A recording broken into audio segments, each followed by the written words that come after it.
Bonjour à tous et bienvenue dans cette nouvelle revue d'actualité. Alors vous l'avez remarqué, le décor a changé mais c'est exceptionnel. Le vrai décor de la revue d'actualité reviendra très vite, je vous le garantis, genre la semaine prochaine. J'ai eu des galères de light. Bref, deux choses avant de commencer cette revue d'actualité qui va être un peu longue. Mais en fait, pourquoi elle va être longue? Parce que j'ai voulu, dans cette vidéo, vous résumer toute la situation. Donc je n'ai pas voulu prendre un événement pour dire attends, on va se consacrer sur cet événement. J'ai envie d'être un peu exhaustif dans cette histoire qui touche l'agriculture française parce que je pense que c'est un sujet qui est intéressant et dont on nous résume assez peu la situation en définitive. Enfin, vous allez voir, vous allez comprendre la complexité du projet quand je vais vous en parler. La deuxième chose, c'est que je t'invite à liker, à commenter, à partager et surtout à t'abonner à la chaîne de Georges. C'est très important pour le référencement. Vous êtes sur la chaîne de Georges et vous regardez la seule, il n'y en a pas d'autre, et l'unique, il n'y en a toujours pas d'autre. Revue d'actualité, c'est parti. Abonne-toi, c'est important. Important pour le référencement. N'hésite pas à t'abonner. Alors, la première actualité de la semaine, et la seule actualité de la semaine, c'est les agriculteurs. Et on entend plein de choses depuis quelques jours. Alors, j'ai pas la prétention de tout résumer, mais on va essayer de tout présenter avec un peu de pédagogie. Comme ça, à la fin de la vidéo, vous allez savoir ce qui se passe, pourquoi ça se passe et qui sont les hypocrites dans cette affaire. On va essayer aussi de voir ce qui pourrait se passer à l'avenir et pourquoi cette révolte fait plus chier qu'on ne le croit. Pour comprendre de quoi on parle, il faut poser les bases. Et ça c'est glorieux parce que quand j'étais en études supérieures, j'avais déjà travaillé sur la condition paysanne. Le livre que j'avais étudié, c'était La vie d'un simple d'Émile Guillaumin, que je vous recommande, mais ultra vivement. Pourquoi je vous dis ça? Pas pour me vanter d'avoir étudié la condition paysanne du début du XXe siècle, quoique un peu, mais surtout parce que dans ce livre-là, on raconte la vie d'un agriculteur au début de notre siècle, donc au début du XXe siècle, qui connaît déjà des difficultés. Alors les techniques ne sont pas les mêmes, le récit n'est pas le même non plus, mais les difficultés qu'il connaît sont exactement celles que je vais vous résumer dans la vidéo. Et pour qu'on sache de quoi on parle, il faut planter le décor. De qui et de quoi parle-t-on lorsqu'on parle des agriculteurs? On parle des agriculteurs et des paysans qui représentent presque 2% de la population française employée, donc 400 000 personnes. Pour rappel, on y reviendra, mais dans les années 1980, l'agriculture représentait 7,1% de l'emploi général des Français. Ces agriculteurs travaillent principalement comme exploitants, mais alors, qui bosse dans quoi parmi ces gens-là? Eh bien, un peu tout. Et c'est important de dire un peu tout. Pourquoi c'est important? Parce que ça veut dire que le mouvement de grève qui touche aujourd'hui la France touche toutes les exploitations, de la polyculture à l'élevage, en passant par le maraîchage. C'est un mouvement qui est massif. Mais alors Georges, pourquoi tout le monde agricole est sous pression maintenant en janvier 2024? Qu'est-ce qui a changé ces dernières années ou ces derniers mois qui a amené cette révolte-là à voir le jour? Eh bien, il y a deux réponses à cette question. La première est extérieure à la France et la seconde est beaucoup plus profonde, voire quasiment endémique, donc qui touche à la structure même de notre pays. La première est extérieure à la France et la première est beaucoup plus profonde puisqu'elle fait écho à ce qu'on appelle un malaise paysan qui est très ancien et qui est très mal géré par les pouvoirs publics depuis au moins 40 ans. Les causes extérieures à la France, c'est évidemment la guerre en Ukraine qui a perturbé de fou furieux les importations de ce qu'on appelle les intrants, donc les engrais, l'alimentation animale et les pesticides par rapport à l'inflation, tout ça, puisque je rappelle que la guerre en Ukraine perturbe le cours du blé, le cours des matières premières et évidemment le cours de l'énergie. Une autre mesure qui va affecter la production des agriculteurs, c'est plein de normes européennes concernant le verdissement, donc l'écologie de l'agriculture européenne, ce qu'on a appelé un peu facilement le Green Deal. En gros, produire avec moins de produits phytosanitaires, les pesticides. C'est ce qu'on a appelé le pacte vert de l'Union européenne. Ce qui est intéressant parce qu'on a appelé ça le pacte de l'Union européenne. Or, un pacte, en général, ça sous-entend deux parties qui signent, du coup, le pacte, principe du contrat. Or, là, ce pacte vert de l'Union européenne a été signé entre l'Union et l'Européenne. C'est un truc assez ça s'auto-encule. Bref, projet qui a été évidemment rejeté au Parlement européen, mais on sait que le Parlement européen et la démocratie, ça fait neuf. Du coup, ce pacte européen, les paysans, ils se disent « Ah, il y a moyen qu'on se fasse enculer dans les prochains jours ». Donc ça, c'est pour les causes qui sont en surface. Mais en profondeur, on a un vrai malaise paysan en France, pour paraphraser l'expression de Jean Viard. En fait, depuis les années 1980, va se développer en France un agro-bashing, qui est un dénigrement systématique des paysans par la haute bourgeoisie libérale aux manettes de notre pays. Ça va des normes écologiques qu'on fait voter sans consultation, aux décrets contre les pesticides qui sont vitales pour la production intensive et même la production de manière générale. On peut même parler des intrusions des militants anti-viande dans certains abattoirs, plus d'une centaine par an quand même, c'est pas rien, ou des campagnes de dénigrement quand un sujet agricole vient sur la table. On pense évidemment, j'en avais déjà parlé dans une vidéo, au projet de méga-bassines voulu par des exploitants agricoles, mais dénoncé par des zadistes qui étaient par ailleurs tous issus des grandes villes. Et on rajoute à ça l'argent. Pourquoi l'argent? Parce que toutes les conditions que j'ai évoquées plus haut, toutes ces conditions de productivité, de normes, vont entraîner un appauvrissement très réel des agriculteurs. Selon l'INSEE, 22,1% des agriculteurs étaient sous le seuil de pauvreté en 2016, chiffre qui s'est radicalisé depuis. Les chiffres sont assez durs à avoir, c'est assez dur à voir très précisément, mais globalement, dans la récente période, 20% des agriculteurs n'ont pas pu se verser de revenus. Il faut rajouter à ça les dettes, 187 000 en moyenne, les compléments de salaire des agriculteurs qui sont obligés de cumuler 3 voire 4 emplois pour pouvoir vivre, et ça représente 15,3% des agriculteurs en 2019. Tout ça, ça va peser sur la santé mentale des agriculteurs et des paysans. On parle d'un métier qui est physiquement dur, 6,5 jours de travail par semaine, et 3,2 jours de congé par an en moyenne. La conséquence de tout ça, selon moi, elle est double. Le métier d'agriculteur est celui où on se suicide le plus et surtout le métier où on recrute le moins. Il faut prendre les chiffres avec des pincettes, les chiffres que je vais vous dire, mais on est sur 2 suicides par jour chez nos amis agriculteurs avec 605 suicides pour l'année, la seule année 2019. On a une surmortalité dans ces métiers liés au suicide avec un risque de se suicider de 12,6% par rapport au reste de la population.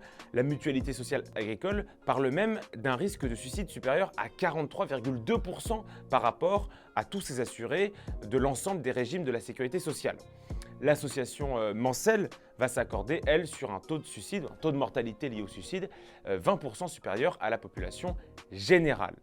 Et on rajoute à ça, c'est pas rien, un vieillissement de la population agricole. En 2020, 50% des actifs dans les métiers liés à l'agriculture ont passé le cap des 50 ans. On a donc ce que les spécialistes appellent une perte de vocation, où le métier de paysan, le métier d'agriculteur n'attire plus les jeunes générations. Et quand tu fais un métier pas reconnu, que tu n'es pas payé et que tu es piétiné par des bourgeois en permanence, que ce soit les bourgeois de l'Union européenne ou les bourgeois de Paris, que des normes te demandent de produire plus mais mieux, que ton fils veut pas être paysan et qu'en plus, tu as Chloé, 15 ans, qui te dit que tu es un fasciste si tu te fais pas sodomiser par un god en quinoa du Brésil, quand tu es agriculteur en France en 2024, tu fais la gueule.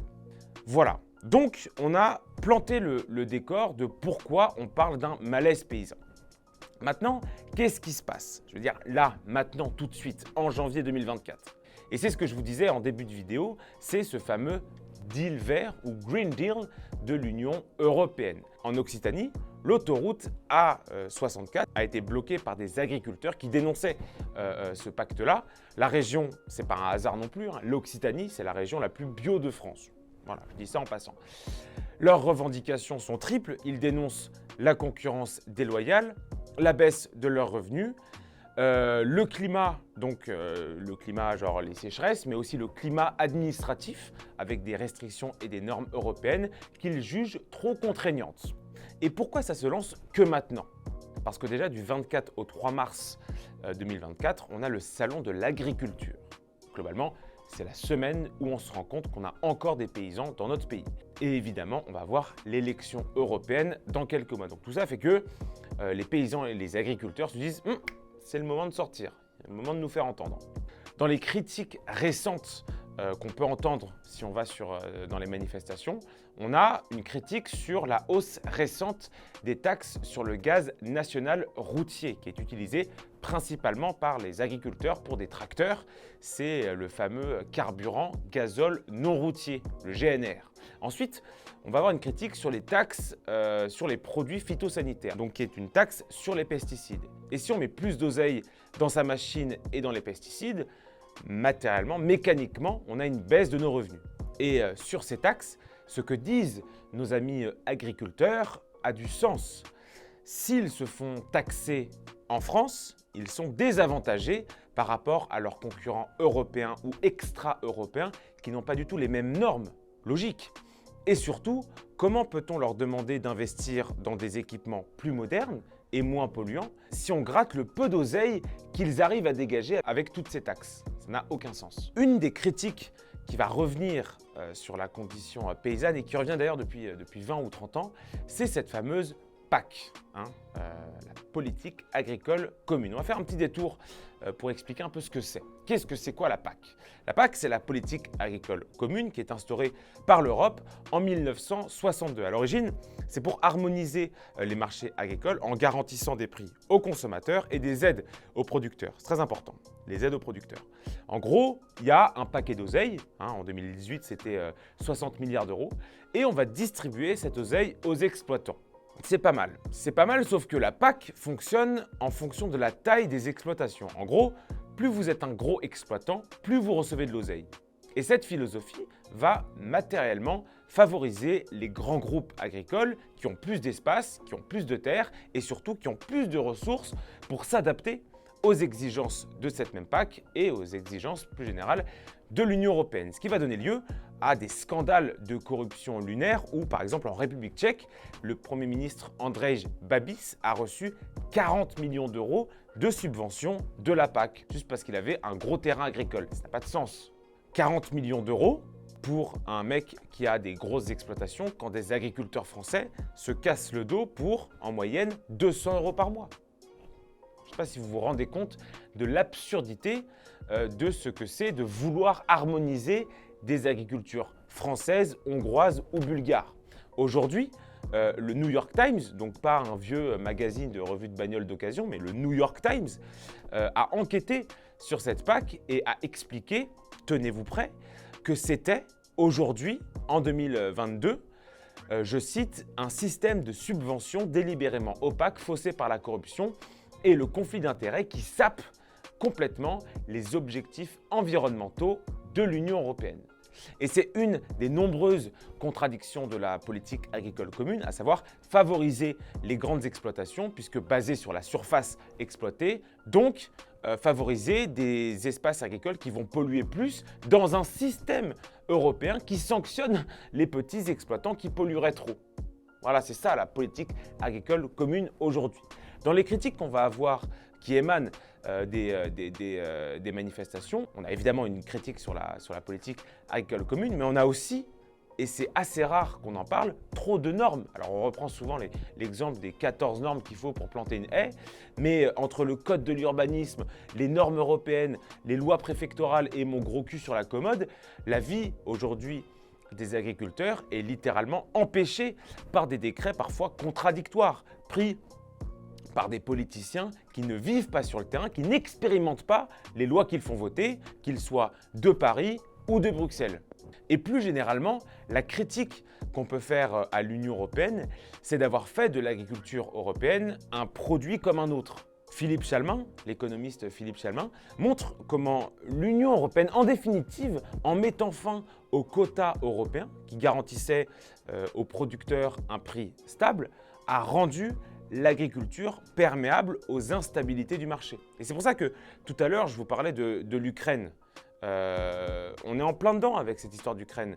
Les agriculteurs, ils n'en veulent pas à l'Ukraine, ou ils n'en veulent pas à l'inflation, ou ils n'en veulent pas à des éléments extérieurs. Ils en veulent au pouvoir public de ne pas les avoir protégés de ne pas avoir protégé ceux qui les nourrissent. C'est surtout ça la plus grande revendication des agriculteurs, c'est de ne pas avoir mis en place un processus qui protégerait justement l'agriculture française des éléments extérieurs comme une guerre en Ukraine, mais comme on a pu le voir avec le Covid, comme on a pu le voir avec l'inflation. En fait, ce que dénoncent les agriculteurs, c'est aussi une injonction qui est contradictoire. Comment produire plus vert et plus écologiste en étant en concurrence avec des producteurs argentins, des producteurs américains ou des producteurs canadiens? Il faut choisir. Soit on est dans une économie libérale et dans ce cas-là, on tolère tout par pur productivisme, soit on accepte de produire moins, mais mieux. Mais pour ça, il faudrait consommer ce qu'on produit et taxer les produits alimentaires qu'on importe. Il faudrait donc des frontières. Et en Europe, il n'y a pas de frontières. C'est le principe même de cette putain d'Europe, c'est qu'il n'y a pas de frontières, c'est l'abolition des frontières, l'Europe. Et ces normes environnementales sont d'autant plus absurdes qu'au même moment où on casse les couilles à des paysans français, on va signer des accords de libre-échange avec des pays, mais à des années-lumière, ce qui est un désastre écologique absolu. Je vous en parle souvent, mais le CETA, qui est un accord de libre-échange entre l'Union européenne et le Canada, est une putain d'aberration, puisqu'il concerne justement une agriculture qu'on accuse de trop polluer en France. Au moment où je parle, on est en train de se pencher sur un accord entre l'Union européenne et le Mercosur, donc le Brésil, l'Argentine, l'Uruguay et le Paraguay. Là encore, ça n'a pas de sens. Soit on encule les importations qui ne respectent pas les normes françaises qu'on impose aux paysans français, soit on ne met pas de normes. Mais on ne peut pas dire aux agriculteurs, alors toi, tu vas être à 100% responsable en nourrissant les veaux que tu produis avec des cannelés Monoprix, que le Sanchez Alvarez Santos à l'autre bout du monde, il prend son veau, il l'encule avec de l'acide sulfurique, mais lui, il peut venir sans problème. Ça ne marche pas comme ça en fait. Il y a un principe de réalité. Alors, comment la crise est gérée ? Grosso merdo, assez mal. Gabriel Attal, le Premier ministre, il a rencontré les cadres de la FNSEA et un syndicat qui s'appelle les Jeunes Agriculteurs. On s'en bat un peu les couilles de cette rencontre, mais il y a deux choses à retenir. Déjà, c'est quoi la FNSEA? La FNSEA, c'est la Fédération nationale des syndicats d'exploitants agricoles. C'est l'un des principaux syndicats agricoles en France, si ce n'est le seul grand syndicat en France. En tout cas, très important, c'est le seul à qui les gouvernements successifs depuis 40 ans s'adressent. Sauf que la FNSEA est très très diversitaire. C'est-à-dire qu'on a autant des petits exploitants que des grandes entreprises agricoles. Et je vous renvoie à ce que je vous disais en début de vidéo, mais les grands exploitants, eux, ils n'ont pas du tout, mais pas du tout les mêmes intérêts que les petits exploitants. Ils n'ont pas beaucoup de choses à reprocher à l'Europe et aux normes européennes puisqu'ils peuvent très bien s'y adapter. Je vous renvoie à ce que je vous disais sur la PAC qui distribue en fonction de la taille. Donc plus tu as une grande industrie agroalimentaire, plus tu as une grande exploitation, plus tu reçois de l'oseille. Donc quelque part, tu n'as pas beaucoup de choses à reprocher à la PAC. C'est pour ça que la FNSEA a historiquement soutenu la PAC. C'est pour ça que la FNSEA est critiquée par les petits exploitants qui critiquent la politique agricole commune. Et c'est pour ça que la FNSEA soutient actuellement l'Union européenne. Et le patron de la FNSEA, ce n'est pas un paysan berger qui fait la transhumance avec son patou, c'est Arnaud Rousseau, maire, vice-président de Comcom, directeur général du Multien, président de la multinationale Avril. Ce mec-là a littéralement pimpé ses ventes sur l'inflation alimentaire.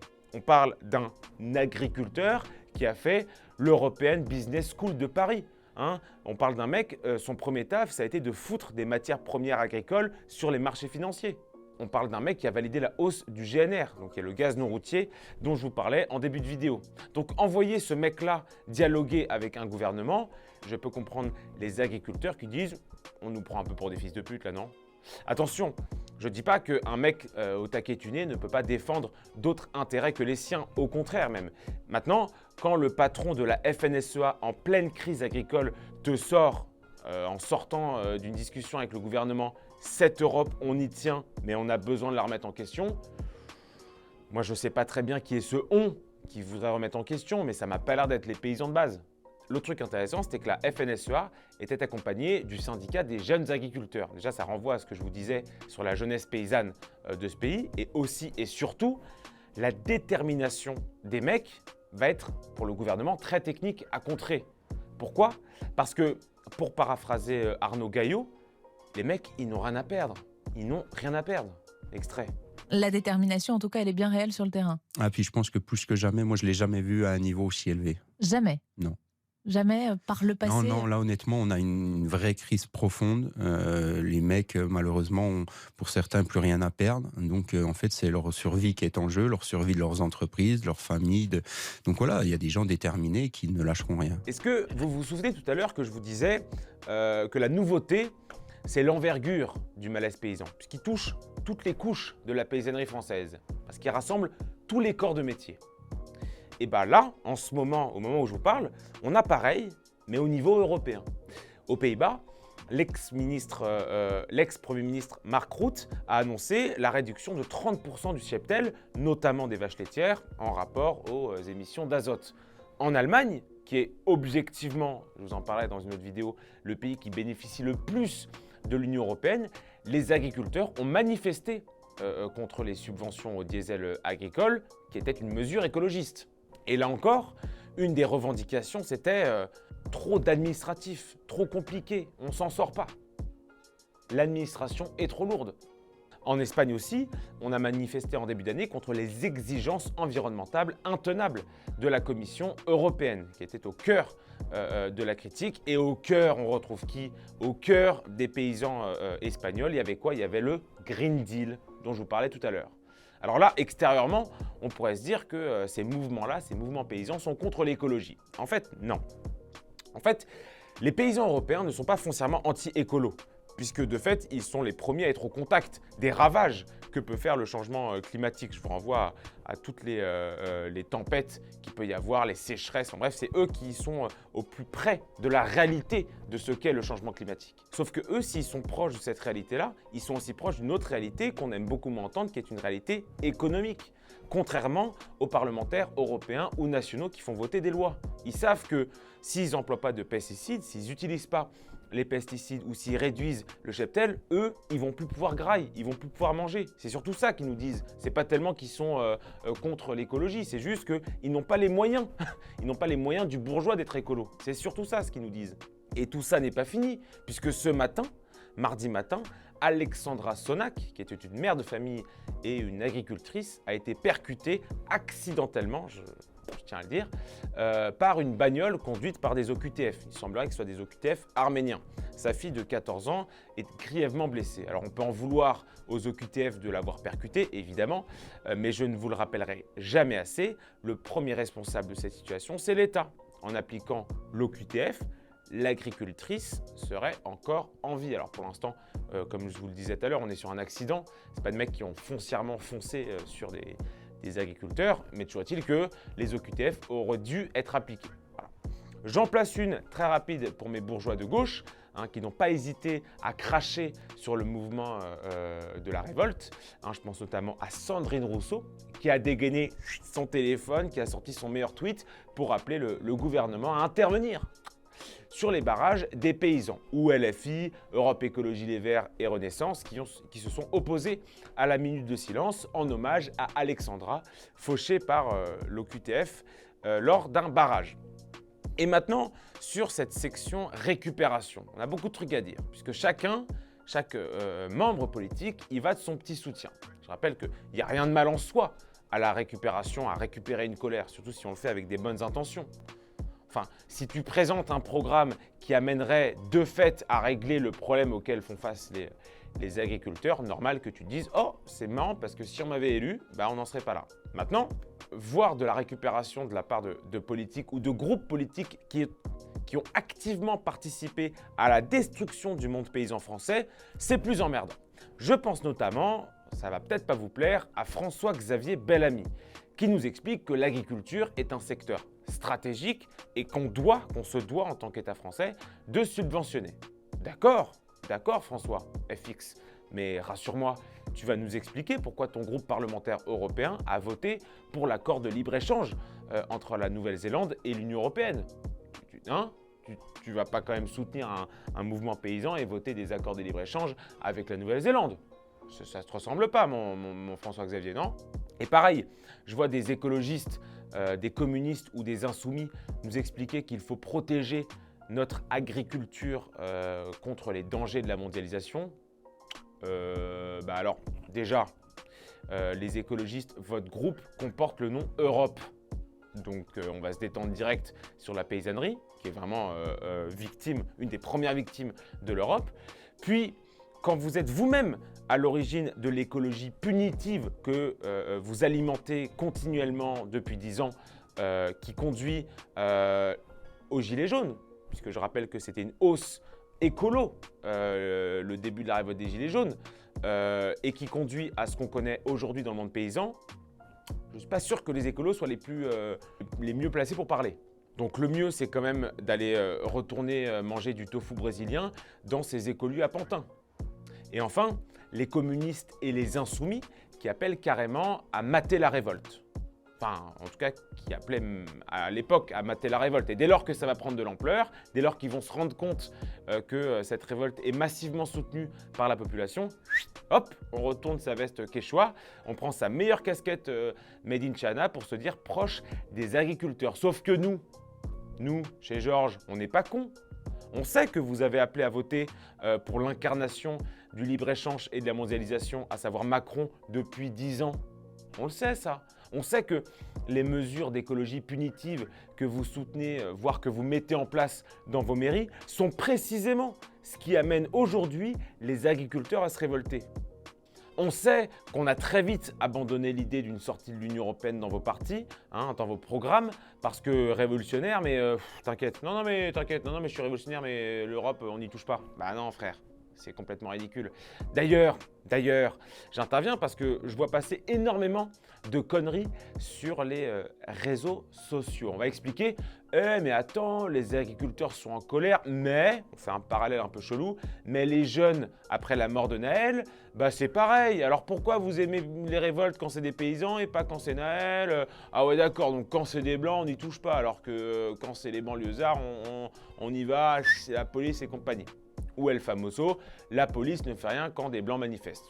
On entend très souvent sur X. Déjà, pour dire que la police ne fait rien quand c'est des blancs qui manifestent, il faut vraiment avoir fait un coma de 4 ans pendant la période des gilets jaunes. Parce que les LBD, les gazeuses, les mains coupées et les yeux sur le trottoir, ce n'étaient pas des jeunes de quartier qui les ont subis. Quand même, faut pas déconner.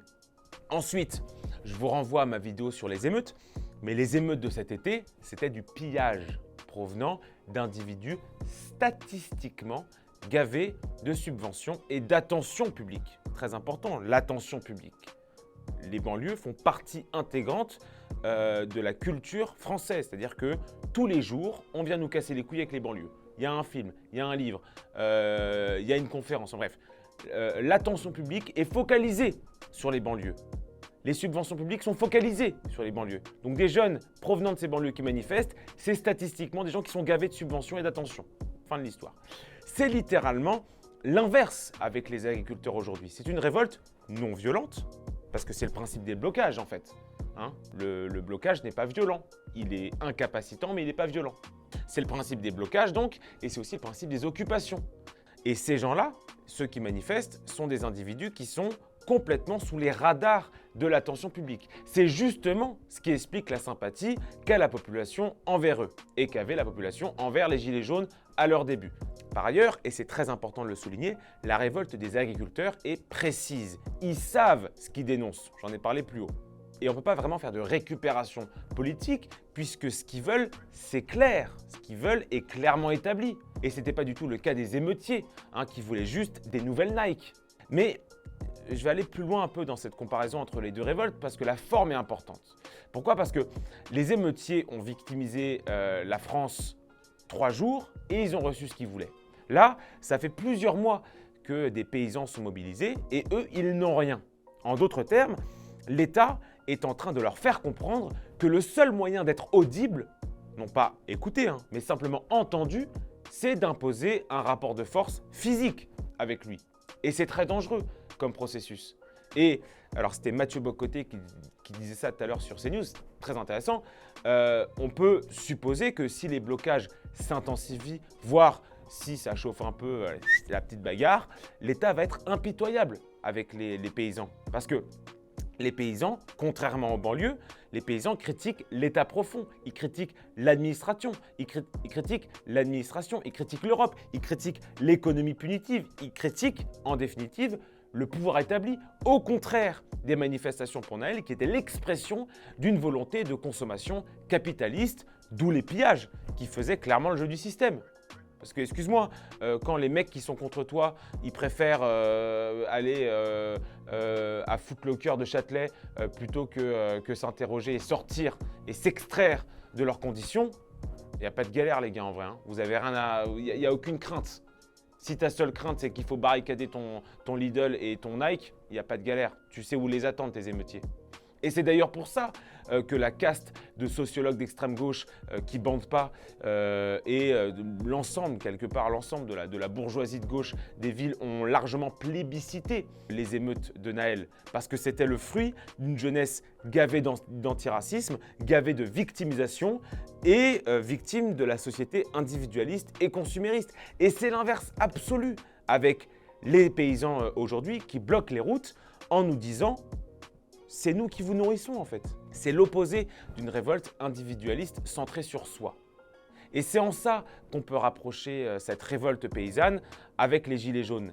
Les Gilets jaunes, avant que des Black Blocs et des Antifas viennent gentiment discréditer le mouvement, ces Gilets jaunes-là, leur revendication, c'était le RIC au début. Le RIC, putain, le référendum d'initiative citoyenne. C'est-à-dire que ces gens-là, ils allaient au charbon pour nous, pour l'ensemble de la communauté, pour un commun, pour une collectivité. Citoyen, c'est la collectivité. Il disait, on va manifester pour que nous, tous ensemble, on puisse voter et trouver des solutions démocratiques à un problème qu'on rencontre. C'est ça, les Gilets jaunes, au début de la manifestation, j'entends.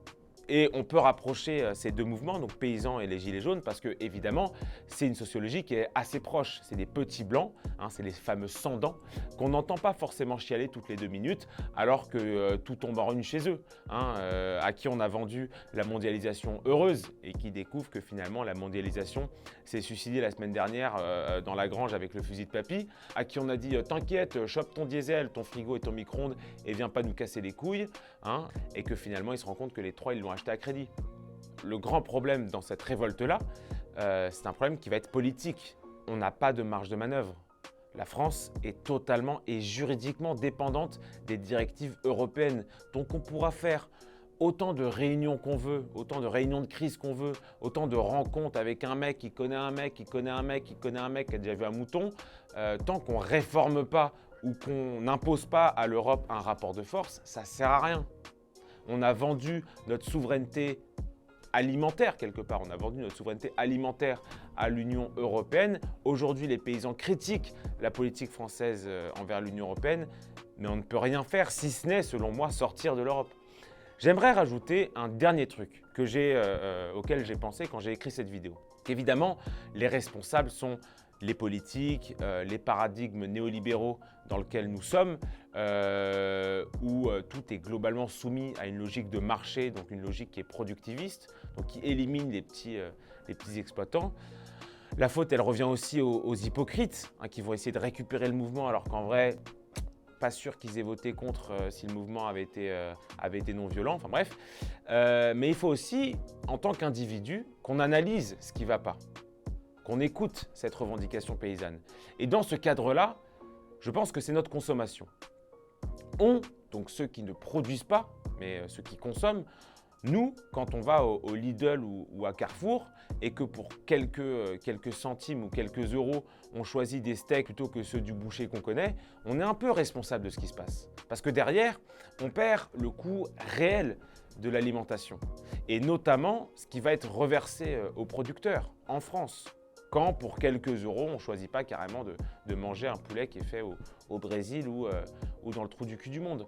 Donc, il y a aussi une habitude de vie à revoir, une habitude de consommation à revoir. Je parle pour ceux qui font leurs courses avec un peu d'oseille, parce qu'évidemment, quand tu n'as pas d'argent et que tu vas faire tes courses, tu n'as pas le luxe de choisir qu'est-ce que tu consommes. Je parle de ceux qui consciemment choisissent d'acheter moins cher, alors qu'ils pourraient très bien se permettre de faire différemment. Alors on en pense ce qu'on veut, mais quand on s'intéresse à cette philosophie, notamment par le biais de Pierre Rabhi, on se rend compte que nous, notre génération, en tout cas moi, on a tendance à perdre ce qu'on appelle le fil de production d'un aliment.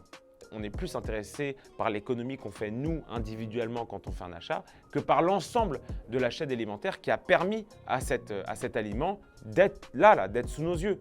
Et ce genre de révolte, c'est quelque part cette chaîne de production invisible qui s'humanise et qui nous dit « Oh, vous avez fait des économies, mais sur notre gueule, quoi ». C'est un peu ça l'idée.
Voilà, merci à tous d'avoir suivi cette vidéo. N'hésitez pas à me dire ce que vous en pensez dans les commentaires. N'hésitez pas à liker, à commenter, à partager et surtout à vous abonner à la chaîne de Georges. C'est très important pour le référencement. Prenez soin de vous et de vos proches. Vive la France et vive ce qu'il en reste. Soutien au monde paysan. Merci à ceux qui nous nourrissent. Courage. Force à vous. Time! Abonne-toi.